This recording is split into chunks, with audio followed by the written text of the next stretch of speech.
Well, I woke up this morning to discover that I took those protective tarps off of my vegetables before the winter blast had passed completely through, leaving my cabbage, broccoli, collards, lettuce, and cauliflower completely exposed to the temperatures below freezing.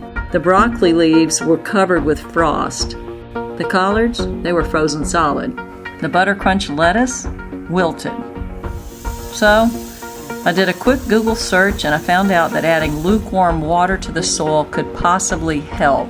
Apparently it thaws the ground and gives the roots a chance to hydrate. I was willing to try anything at this point. I did that and let them warm up slowly as the sun rose, and believe it or not, when I went back out there to check, they all seemed to survive, even that tender butter crunch lettuce.